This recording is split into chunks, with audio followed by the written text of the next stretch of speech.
They're gonna kill the love of my life. Casey! If I don't go back to what I was doing. On February 24th. Our line of work is quite brutal and quite ruthless. How far would you go for love? You steal truck, bring it to me. Then you make your money. Is it dangerous?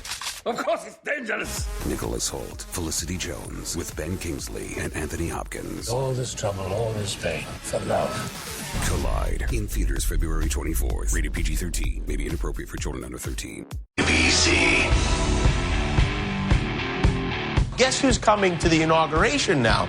It was announced today that Bill and Hillary Clinton will be at and this might be the first inauguration where the former president and first lady are patted down for weapons as they enter But they say Hillary has been debating for weeks about whether to go and ultimately decided she would attend in order to pay respect to the democratic process, or maybe to pay her last respects to the democratic process. I'm not sure. Bill's just going for Melania. Bill just... Jimmy Kimmel doing a good job there last night. Anyway, John Berman, you can watch him every day. We do. We both love him, Bernie and I. He's on Early Start with Christine Romans. He's also on at this hour with the very lovely Kate Bolden, and he's here to join us right now. John Berman on with Bernie and Sid here on ABC in New York. John, good morning, pal. How are you? Hey, I'm great. Good morning. Congratulations on the 9 o'clock hour, too. Thank you, buddy. Thank you, John. Thank you. By the way, John Berman, the smartest guy at CNN. I know why now. I see he went to Harvard, yes. Phillips Andover Academy. He's been on Celebrity Jeopardy. Which he won, yes, by the way. I know. And he does, CNN does these news quiz shows, and he always kicks butt that John Berman does. But now I know why. He's a Harvard graduate. John, it's great to have you. Thanks very much. I skated through. yeah. You see, it's funny because you've been on the shows with us many, many times, and you're a very glib guy, and you like sports. There's a lot of things you enjoy, and I get the feeling, John, with guys like you that went to Harvard and are labeled that really smart guy, that while you appreciate it, you're kind of uncomfortable with that. Am I wrong or no? Well, I'm not sure it's totally accurate. That's the thing. I mean, I try to study and do my homework and be prepared for what I have to talk about, and I was into Trivial Pursuit when I grew up. My sister's a smart one in the family, and we used to play Trivial Pursuit all the time. Right. So I learned a lot of stuff that way. So I went through college. I had a football scholarship because I'm so big. There you go. Now, he's humble and funny and smart. Now, listen, John Berman, let's get right to the politics here. First of all, yesterday was apparently a good day for Donald Trump. He had He called out the Republicans for trying to gut this ethics committee, getting a wide applause for that all over the place, and apparently saved some 700 jobs from going to Mexico in Michigan, a Ford Motor plant. When he has a good day, I guess we have to give him credit for that, no? Yeah, I think so, and I think it was a good day, and he showed skill on two fronts there. Number one, I'm not sure that he was the decisive factor in pushing the Republicans in the House to reverse that decision, which was clearly politically inept. Whether or not you think that watchdog group, the independent watchdog group, is worth it or not, to get rid of it on day one didn't do them any good. And I think that Donald Trump, at a minimum, realized how bad it looked, realized it was probably going to go down, and realized it was good to have his name associated with saying it was a bad idea. At no cost. I mean, there's no cost to Donald Trump telling the Republicans in the House this is a bad idea. So I think that was a very smart move. It looks like he understands Washington politics in the process, so he deserves credit for that. And as far as the Ford thing goes, the Ford CEO told CNN, our Parpy Harlow, who did a great interview, that one of the reasons they made this decision was because he sees a more positive manufacturing environment in the United States because of President-elect Trump. That's what Ford says. You hear from Democrats now that the trade discussion has changed because of President-elect Donald Trump. So that is something he has accomplished. People who are more pro-free trade can say it's a bad thing, but it is a change. It's obvious, and that comes to I come to this conclusion: why can't Josh Earnest, if not give him credit, stay out of it? When the Carrier deal went down, he was very quick to point out, well, he's got 800,000 more to go to reach what Obama did. And even yesterday, Josh Earnest kind of poo-pooed the whole Ford deal and said, listen, this has been underway under Obama for a long time, and all Donald Trump is really doing is kind of furthering what we've already accomplished. I mean, what is Josh Earnest doing? Josh Earnest works for Barack Obama in the White House now. And I think what the White House is doing and President Obama is doing is trying to define his legacy. as best he can right now. And I don't think he thought he was going to spend these 2 or 3 months doing it quite the way he is now. I thought he thought he'd be handing the baton over to Hillary Clinton. He's clearly not. So he's got to defend his legacy perhaps more forcefully and vocally than he thought he would. And one of the things he wants to do is to point out how many jobs have been created in the last 8 years, how the economy did rebound in the last 8 years. And I think he doesn't necessarily want Donald Trump 8 months from now to be able to claim credit for an economy that was created during his administration. It may be personal, it may be petty, it may be political. But that's how it comes off, because here we were after Donald won. He was sitting there with Barack Obama at the White House. They were getting along swimmingly, and the wives were getting along great. And since then, Michelle comes out, and she says there's no hope left in this country. Obama defends himself every day and minimizes what Donald Trump is doing. So it does seem personal and very petty. I think that the Michelle Obama statement was something that ran very counter to the type of things that President Obama has been saying out loud about Donald Trump. There's no question that was incongruous to the public statements. As far as the legacy stuff goes, the president is still publicly trying to work with Donald Trump in the transition. Names from both sides say that part of the transition, the nuts and bolts of the transition, is still going very well.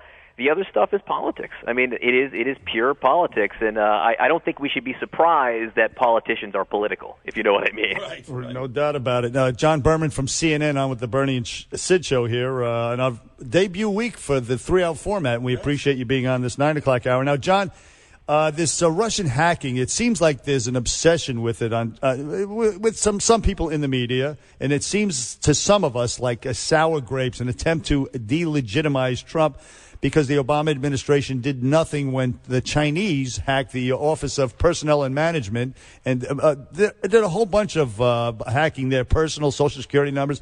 And you will appreciate the irony here that we're supposed to be mad at Russia for manipulating our election by exposing the fact that the Democrats were manipulating the election by cheating at debates, colluding with the media, etc.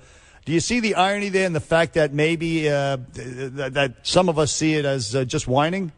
Well, so the argument you're making right now is the argument that Donald Trump and his team are making about it. There are Democrats who support Hillary Clinton who have looked for every excuse for why she's lost. I don't think there's any question about that. But there are people in both parties, in the great, vast, unheard middle, who think there is legitimate reason for concern. If Russia was involved in messing around in the U.S. election, that is a fundamental problem. I mean, that's not a small problem, and that is something that needs to be addressed. I think where Democrats have perhaps misplayed some of the politics here is to suggest that it's to bother arguing that Hillary Clinton might have won had it not happened. There's no way to prove that, and it doesn't help with the argument right now in suggesting that it's something that really does need to be investigated. I don't think that the intelligence services, which now includes James Comey, in the FBI and the CIA and everyone else who's saying they think the Russians were behind it, I don't think they think it's a small thing. Lindsey Graham, I'm going to talk to you, by the way, on TV in about an hour and a half. Cool. I don't think he thinks it's a small thing. John McCain doesn't think it's a small thing. And John McCain, he's not one to do favors for Democrats necessarily, unless he thinks there's a reason. But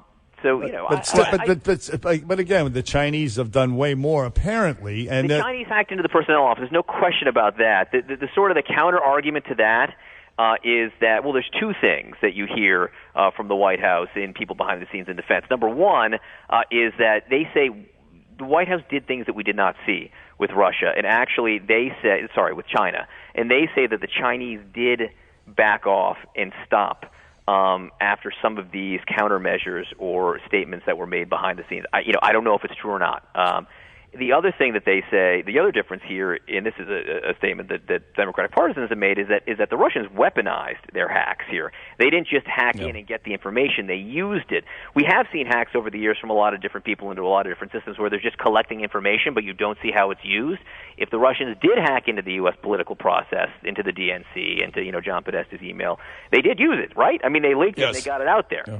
So there is a little bit of a difference. But it was useful information. I mean, the fact that the Democrats were cheating at debates, and I hate to say it was your network that was involved, and colluding with the media to screw Bernie Sanders. I mean, that's stuff that we should have known. Would you agree with that?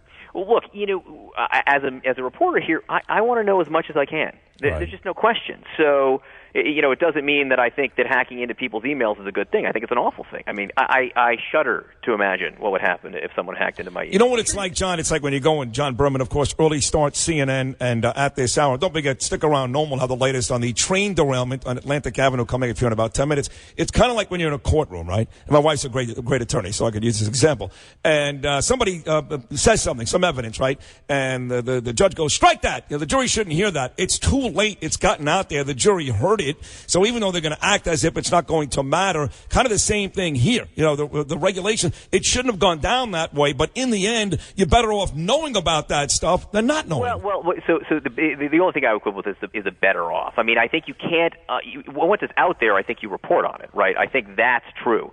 But that you're not better off by knowing it because it was hacked, if you know what I'm saying. I don't think we can ever welcome or embrace the idea of that kind of thing. It's just dangerous. Let me ask you this. All the years you've done news, going back to your days with Peter Jennings at ABC and all the great stuff you've done, John, have you ever heard this more? Quote, you ready? Mm-hmm. He's not even president yet. I mean, it seems like Donald Trump is doing, whether the carrier deal, the Ford deal, all these things going on. He's not in office yet. The inauguration is still 2 weeks away, and yet we're talking about him as if he's the president. No, I think this has been a very active transition, right? I mean, there's just no question about that. Part of it is because you have a change in parties. Part of it is because you have this giant personality coming in. Although you have a significant personality leaving as well. I mean, it's been very, very active. President Obama, when he was coming in, stayed much more at a distance in foreign policy, but he was involved.